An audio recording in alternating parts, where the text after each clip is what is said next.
అవిశ్వాస తీర్మానంలో తమకు మద్దతు ఇవ్వలేదన్న కోపంతో కక్షపూరిత రాజకీయాలకు తెర తీసింది కాంగ్రెస్ సర్కార్. ఇటీవల ఇల్లందు మున్సిపాలిటీ అవిశ్వాస తీర్మానంలో కాంగ్రెస్ మద్దతివ్వని బీఆర్ఎస్ కౌన్సిలర్ కొండపల్లి సరిత కుటుంబంపై కాంగ్రెస్ ప్రభుత్వం వేధింపులకు పాల్పడుతోంది. పోలంపల్లి సమీపంలోని సరిత కోళ్ల ఫామ్ని, మామిడి తోటని ధ్వంసం చేశారు ఫారెస్ట్ అధికారులు. అటవీ భూమిలో వాటిని నిర్వహిస్తున్నారని జేసీబీలతో ధ్వంసం చేశారు. భూమిపై సరిత కుటుంబానికి హక్కు పత్రాలు ఉన్నప్పటికీ అధికారులు వినడం లేదు. తమకు మద్దతు ఇవ్వని బీఆర్ఎస్ నేతలను, కార్యకర్తలను ఇలా దాడులతో భయభ్రాంతులకు గురి చేస్తోంది కాంగ్రెస్ ప్రభుత్వం. సంవత్సరాల బట్టి ఉన్నారమ్మా మీరు? 70 ఏళ్ళ పైన మా తాత నుంచి సాగులో ఉన్నాను. 70 సంవత్సరాలు అప్పటి నుంచి మీ దగ్గర ఉన్నాయి మేడం. మీరు చూపించలేదా? చూపించే మేడం. అంటే అధికారంలో కూడా ఒక మాట, అధికారంలో ఒక మాట మాట్లాడతారా?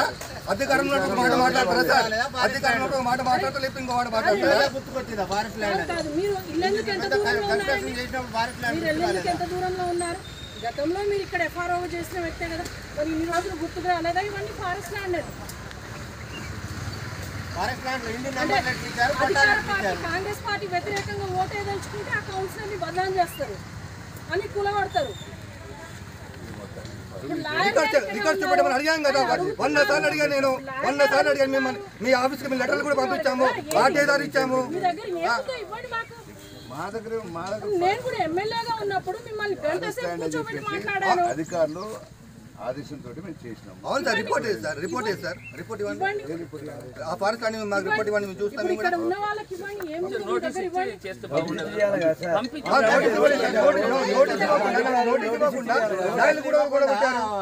వాళ్ళకి చెప్పకుండా ఎలాంటి ఇంటిమేషన్ లేకుండా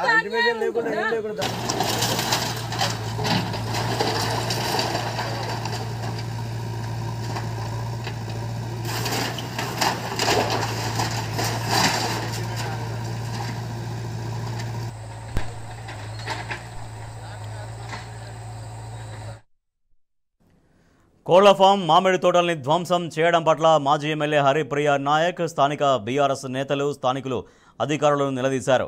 ఫారెస్ట్ అధికారుల తీరును తప్పుబట్టారు. దాడులు సరికాదంటూ, ఆర్థికంగా నష్టం చేయొద్దంటూ అధికారులతో వాగ్వాదానికి దిగారు. ఏ రూల్ కింద ఈ కోళ్ల ఫామ్ కూల్చేశారు? ఇదేనా ప్రజా పాలన అంటూ హరిప్రియ అధికారుల్ని ప్రశ్నించారు. దాడులు ఆపకపోతే ఎలాంటి పోరాటానికైనా సిద్ధమని ఆమె హెచ్చరించారు.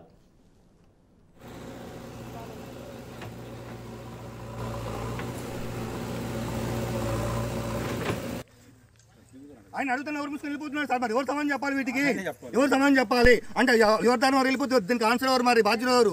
ఎంఆర్ఓ గారు, మీరు హెడ్ కదా ఇక్కడ, మీరు సమాధానం చెప్పాలి కదా. మీరు దీనికి మీకు కూడా మేము ఎన్నిసార్లు చెప్పాము కదా సార్, జాయింట్ సర్వే చేయండి, ఫారెస్ట్ రెవెన్యూ తేల్చని చెప్పాం కదా. ఎన్నిసార్లు చెప్తారు? దీనికి ఇచ్చాము, 10 సార్లు కూడా మీకు ఇచ్చాం కదా. ఇవన్నీ సింగరేణికి హ్యాండ్ ఓవర్ అయిందనేసి మీరే అన్నారు గతంలో. మరి అవన్నీ ఏమున్నాయో, ఎక్కడున్నాయో సర్వే చేయండి అనేసి ఆ రోజు కూడా మీకు చెప్పాం కదా. ఏది మాకు రిపోర్ట్ ఇచ్చారా? మాకు రిపోర్ట్ ఇచ్చారా? మాకు రిపోర్ట్ ఇచ్చారా? మా రిపోర్ట్ ఇచ్చారా చెప్పండి. మరి ఇవ్వకుండానే వాళ్ళని ఎట్లా కూలగొడతారు? మేడం నోటీస్ ఒకటి 5 కొట్టారు మేడం పక్కన. మేడం 4 కొట్టారు ఇల్లు.